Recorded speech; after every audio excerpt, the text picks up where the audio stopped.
Anti-Semitism has spread like a virus across American cities, towns, states, colleges, and universities. It's sad to admit that America in 2024 never again is really now. And it's not just anti-Semitism and anti-Israel hate that's flourishing and fomenting across the country, and particularly on college campuses. It's also rooted in a hatred of white people, Western values, and America itself. The cultural Marxists have been slowly and methodically spoon-feeding this crap to young people through academic indoctrination, social media messaging, and a well-funded apparatus of so-called social justice networks. But tonight I'm taking a deep dive into all of it, first with a student who has witnessed this filth firsthand at Columbia University, and then with a self-proclaimed Muslim reformist who is speaking out against the radical elements of Islam that have helped shape and curate this hate. This Anti-Semitism in America special episode of Tomi Lahren is Fearless starts now.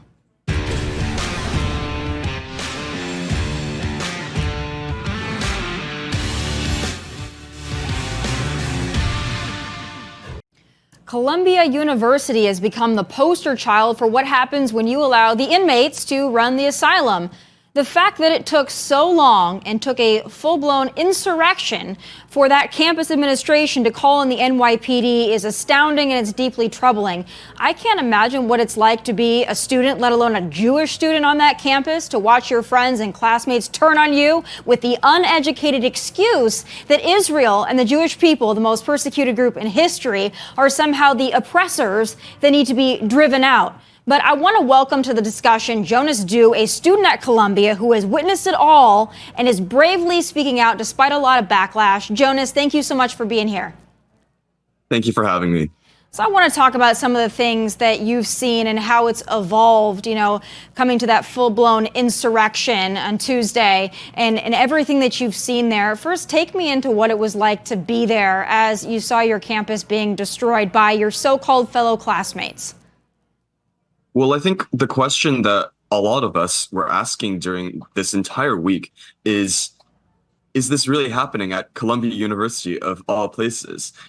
I've been in the library, I've been preparing for finals, and I've just not been able to do so because of everything that's been going on our campus.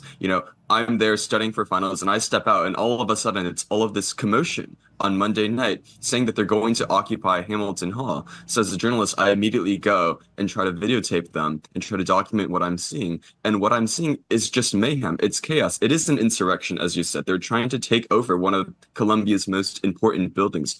And they know that they want to get a response from the administration, and they do want to get a response from the NYPD because it draws more attention to their movement.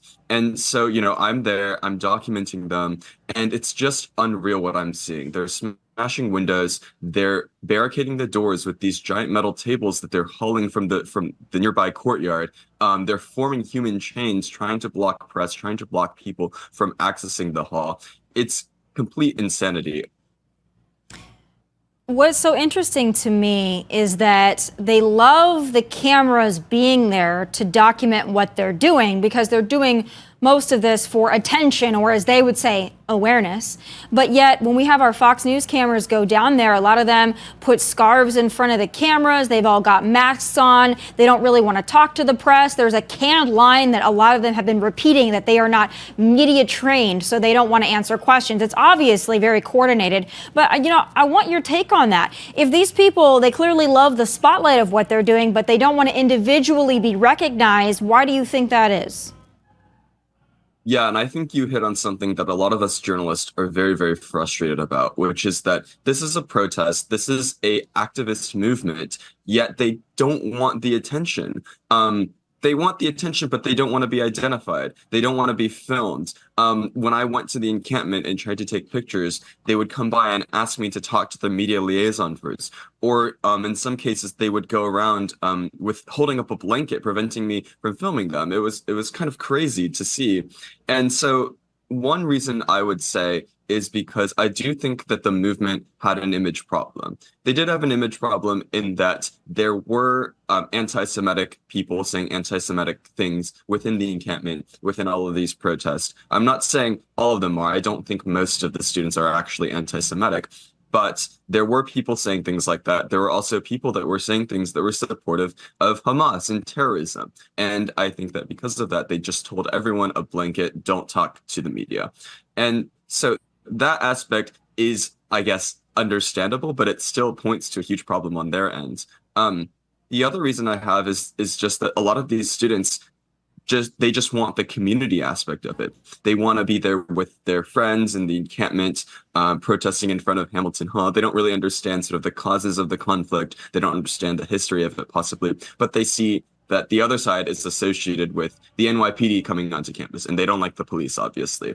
It's associated with the administration, and they don't like the administration because, everyone in authority is bad or whatnot, or the administration is refusing to divest, and things like that. So, there's all these associations that push people to join the movement, but they aren't confident enough in the movement itself to actually want to share their identity for it. So you hit on something that I think is important. I think there are a lot of outside agitators that are at least there to coordinate a lot of this, manipulate a lot of this, fund a lot of this, but the ones that are in fact students, I think you hit on something that I've been saying for the last few weeks, and that's a lot of these people don't really seem like they're that invested in the cause itself and the plight of the Palestinian people.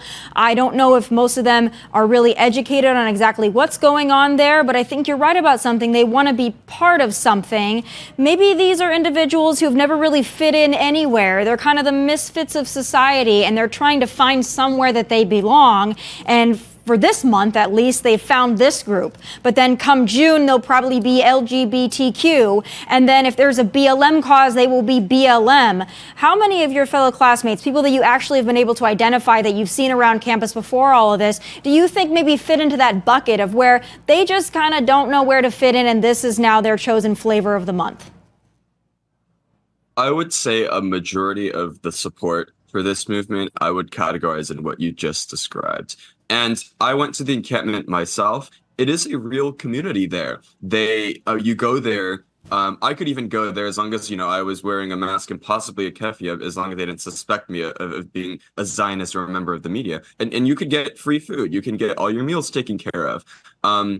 You can, sleep there. You can watch movies there. Your friends will be there. You can attend your classes on Zoom from there.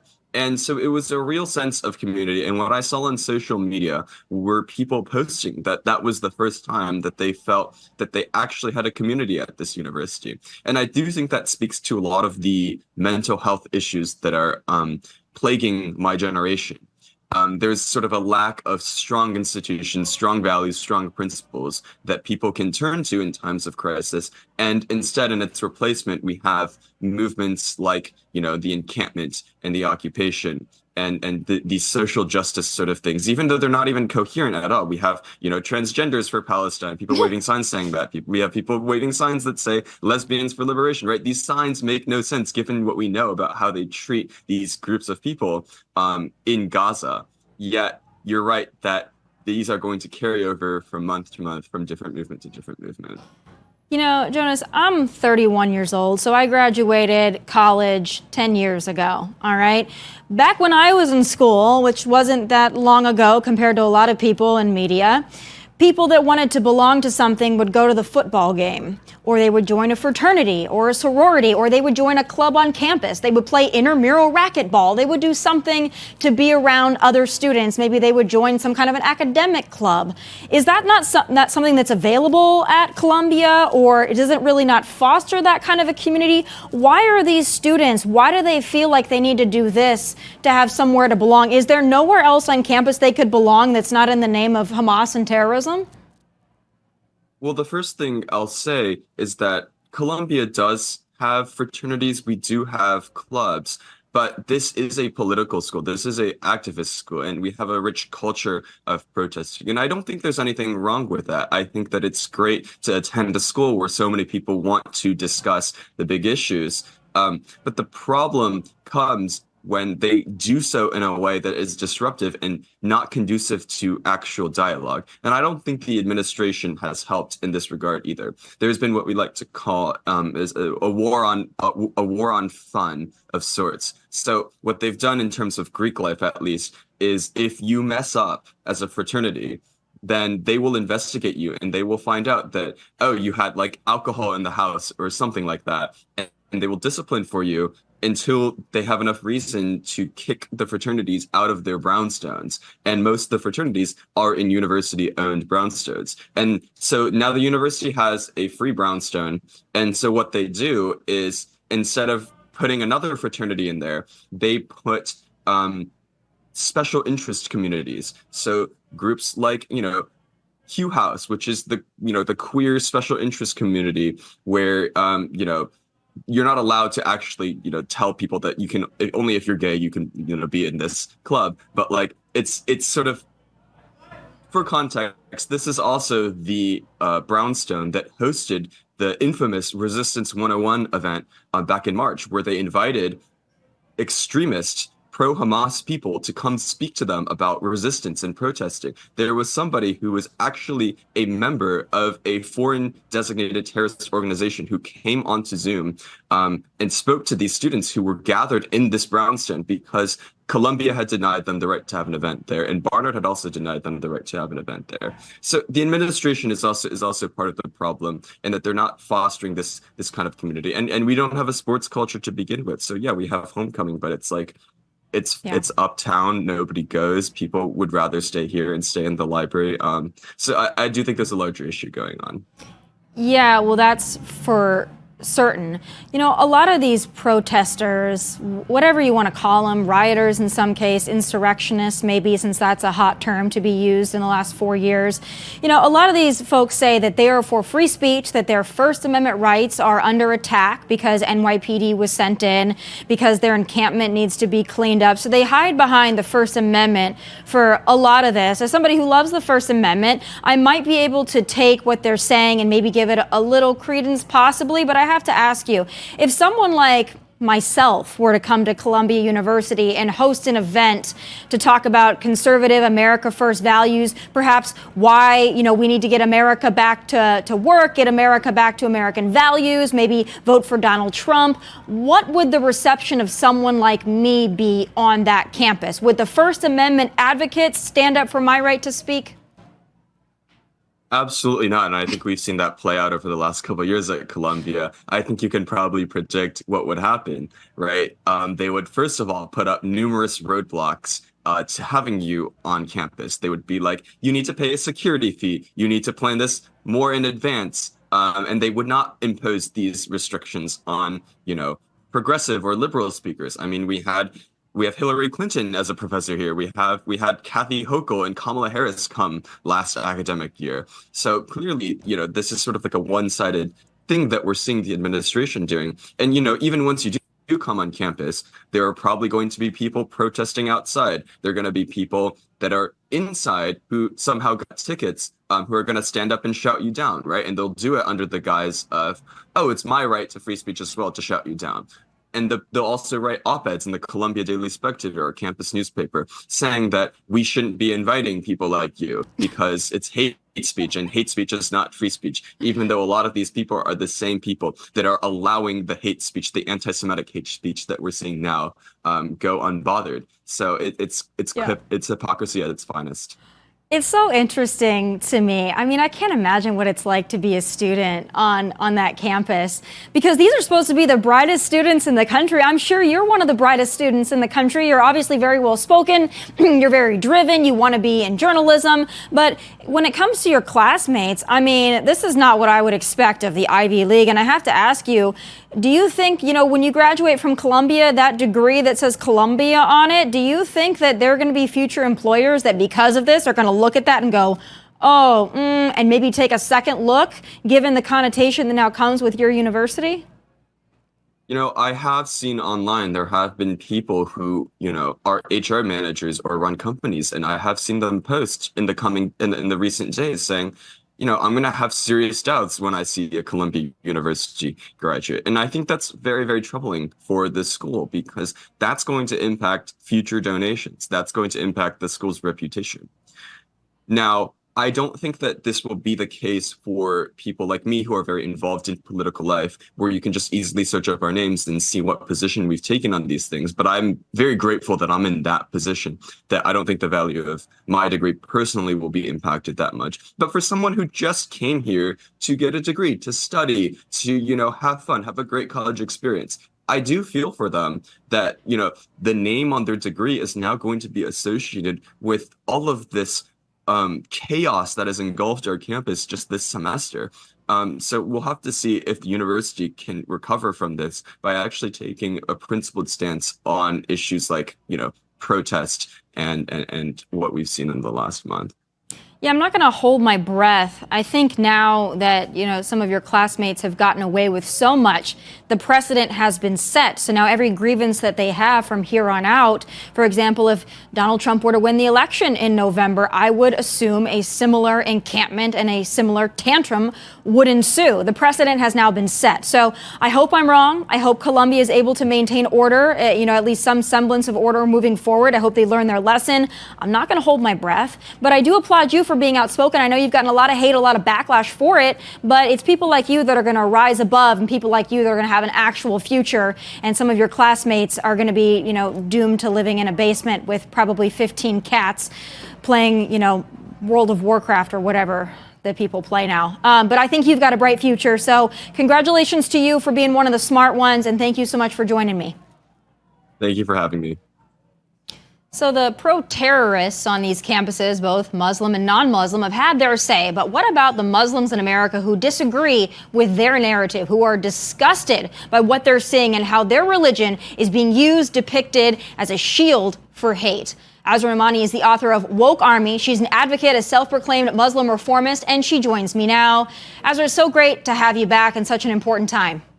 Oh, I'm so glad to be with you. I've really appreciated your fierce voice on this important topic that you have dared to traverse. Well, I want to get into this with you. You've been very outspoken on social media, and I've enjoyed reading your posts. I've enjoyed hearing, kind of your response and your retort to a lot of this. But these college campuses right now, they're going around, they're chanting from the river to the sea. They're talking about an intifada. They're talking about a caliphate. I mean, you name it, they're talking about it. And I got to know what you make of all this. Do they understand what they're saying? Or are they idiots? Is there some element of them that understand what they're saying and it truly is sinister? You got to help me break this down. Oh, absolutely. I mean, there is a clear movement, that has been birthed in our Muslim majority countries like Qatar and Turkey and Saudi Arabia to try to hijack America and the West. And I think that there are some well-intentioned students that don't understand the gravity of their slogans, but they better know it, that they better know that what they are talking about is the destruction of the state of Israel and the death of Jews. This has been so tragic for me. I think that I was inspired to action as a Muslim because of the killing and the murder of my dear colleague and friend from the Wall Street Journal, Daniel Pearl, in 2002. So this has been a 22-year journey for me to fight for an Islam that is not violent or extremist. And unfortunately, what we're seeing on college campuses today is our worst nightmare realized in the streets of America. And I am just shook by it because these college kids are participating in the Islamists, the dream of these Muslim extremists, and they're just doing it to America's peril. What I think, too, is really disappointing and disheartening, and I imagine it is for you. After 9/11, there was a certain element of Islamophobia in America. There were people that were really misunderstanding of Islam versus Islamist, and there was a lot of confusion in the U.S. after the terror attacks. But then since then, I feel like there's been a real effort by people like yourself to say, this isn't us, this isn't what we believe in. And now you've got this element on college campuses, whether they're Muslim or they're Muslim sympathizers or Islamists or, they follow Islam itself. It's been so convoluted and so muddy that it feels like we're right back there where people look at this and they go, oh, that's what Islam looks like. So I need your help to explain to people. Is this what Islam looks like, what we're seeing on college campuses? Well, this is what Islam is. This is what Islamic extremists want it to look like. My father and mother raised me as a daughter of India with an Islam of grace, an Islam in which women have their rights, in which we don't kill people because they're gay, where a mother can have a child without having a wedding ring on her finger. You know, the Islam that these terrorist organizations like Hamas and even the organization called the Muslim Brotherhood want to see is one in which you have a very strict interpretation of Islam. And that is from the private space to the public space. And that means that you sanction things like marital rape, that you allow slut shaming, you create a rape culture for women in which how we dress and what we look like is an explanation for how men respond to us. Well, so that there's such a competition in any faith, in any thought process about what interpretation to put out there in the world. And the Islam that my parents taught me is a different one, and that is one of women's rights and human rights and secular governance. And so we came together as Muslims and created the Muslim Reform Movement. And folks like Zuhdi Jasser, a physician in Arizona and a Republican, has worked just like you've talked about, so clearly over these years to help people make this distinction between the Islamists who want political governance with the religion and the Muslims who want to pray and live good lives. But now, exactly, this marriage, an unholy alliance of fake leftists, as I call them, and the Islamists has created a confusion in people's minds. Because what do you hear these chants? You hear Allahu Akbar, you see the call to prayer, you see all of these symbols of Islam being hijacked in order to reach their political goal of destruction. So when you see really prominent figures serving in Congress, when you see Rashida Tlaib, when you see Ilhan Omar, you see how they've responded to the anti-Semitism on campus. You see the way that they've spoken about Israel and the Jewish people, even on the record. What do people like that do to your religion? And how do people like yourself view people like Rashida Tlaib, Ilhan Omar, and others who really have a major platform, who really want to be the face of Islam in America? What kind of representation do they leave for everybody else? Yeah, Ilhan Omar, Rashida Tlaib, the Council on American Islamic Relations, American Muslims for Palestine, and Students for Justice in Palestine, as well as activist Linda Sarsour, they are nothing short of Muslim supremacists. There's a lot of conversation that they try to guide in America about so-called white supremacists. Well, what we have to recognize is that just like in all faiths, there are extremists, and these folks are manifestations of an extremism within our Muslim community. They are political, they are supremacists, they want their voice to dominate, as we can see. And one thing I want people to recognize is that they are shameless. They will never back down. And the only way they can be just stopped is with the kind of strong force that the New York Police Department showed against the encampment at Columbia University. You have to be strong and you have to be unapologetic in your values, because these guys are unapologetic in their point of view, and their point of view is so destructive to the future of America and the West that we will be destroyed if we do not stop them. Yeah. I want to get to that phrase that's been repeated a lot since October 7th, and that's from the river to the sea. Now, speaking of Rashida Tlaib, she has said that's not what it means. It doesn't mean the destruction and elimination of Israel. It's actually a beautiful and aspirational line about freeing Palestine and liberation. When you hear that chant from the river to the sea, what does it mean to you? And what do we need to know about it, the true roots of it, and how we should understand and take it? Well, the chant from the river to the sea is a war chant. It is a war cry. As a journalist, I have traveled from the river to the sea, from the Jordan River to the Mediterranean Sea. I went through Bethlehem, Nablus, Hebron on the West Bank, and I went to the border, to the coastline of Israel. And I can tell you that what they want is to claim Israel. I hope that I hope that there's no confusion anymore in people's minds, that there's a hope for a two-state solution. What they want is a one-state solution that is called Palestine. I stood with the woke army, as I call them, at the gates of the White House in October, after the October 7th brutality in Israel. And there, flying the Palestinian flag, was the chant from the river to the sea, only it was in Arabic. And what they said in Arabic is, from the river to the sea, Palestine will be Arab. And that means that state of Israel. Yeah, so they changed the translation from the river to the sea, Palestine will be free, for the English speakers, but in Arabic they say Palestine will be Arab. And what does that mean? No Jews. And so, people need to realize that it's doublespeak. There's propaganda to basically indoctrinate well-intentioned people, but the goal is the destruction of the state of Israel. And that has been the goal for decades. And now they are unfortunately co-opting our campuses and our kids in order to realize their evil intention.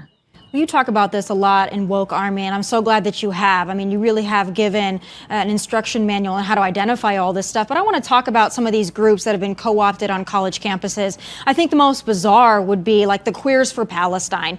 You got to help me understand this. I know that there's this intersectionality that the American liberals like to talk about, which it's like everybody that's the oppressed, they all join one big bubble. But you got to tell me, and I know you write about it, but you got to tell me what would happen to the Queers for Palestine in Gaza. Yeah, I'm just laughing because I put into Woke Army, just like you said, a cast of characters, and many of them are the predictable ones. Hatem Bazian at Students for Justice in Palestine, Nihad Awad at Council on American Islamic Relations.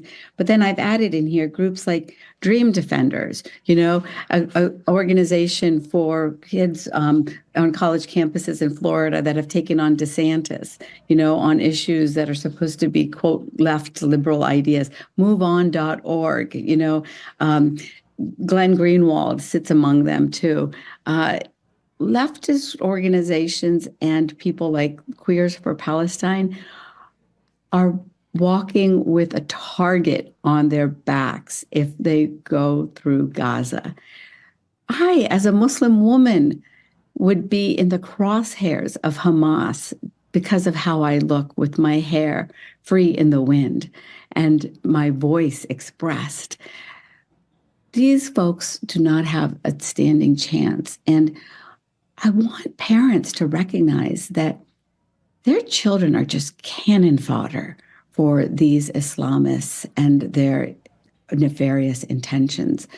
They want to destroy the state of Israel, and they will take your children with them in that battle. And they do not care about their careers, their job prospects, their lives, their livelihoods, their families. They will destroy them because at the end of the day, they don't care about America's children. They only care about one thing, and that is destroying the state of Israel. And we are just so wise if we actually stand up to them with moral courage.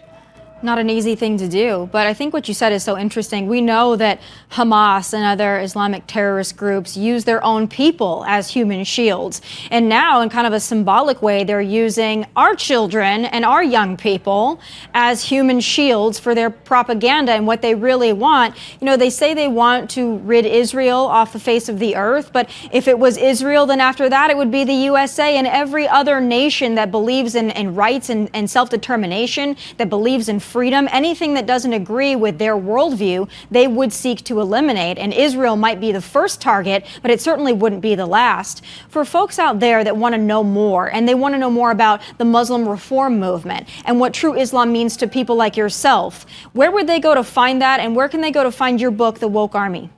So Woke Army is available on Amazon, and I do encourage everyone to read it because, just like you said, I wrote it for America. I wrote it to inoculate people. And I couldn't have imagined that the characters in the book would go into the streets and own them like they have tried to do these last weeks and months. And so the Muslim Reform Movement, you can find on, just Google us on Muslim Reform Movement.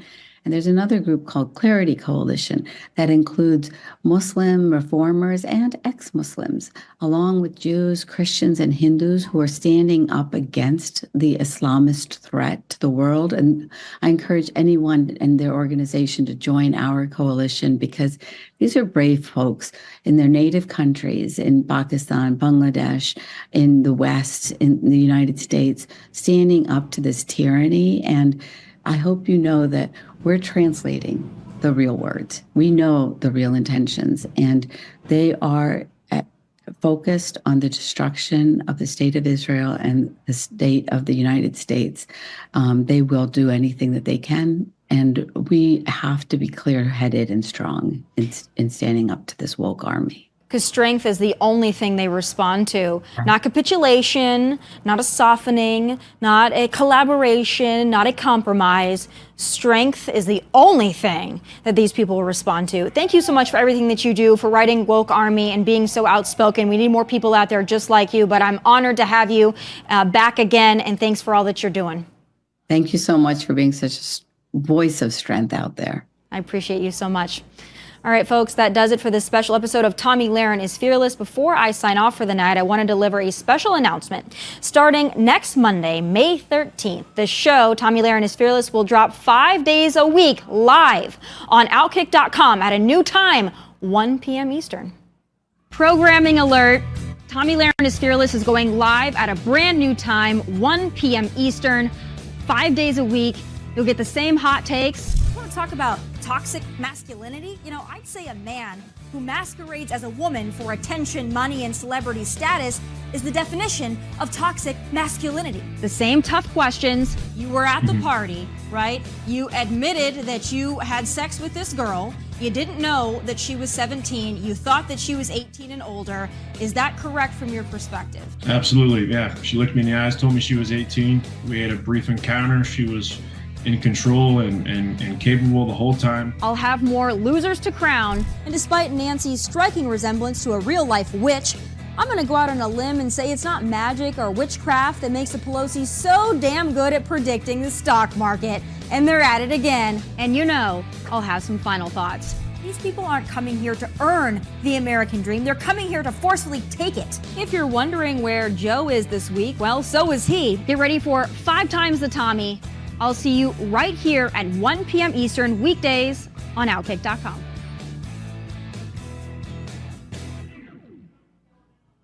That begins Monday, May 13th, 5 days a week, 1 p.m. Eastern. I hope you'll join me. But until then, from Nashville, God bless and take care.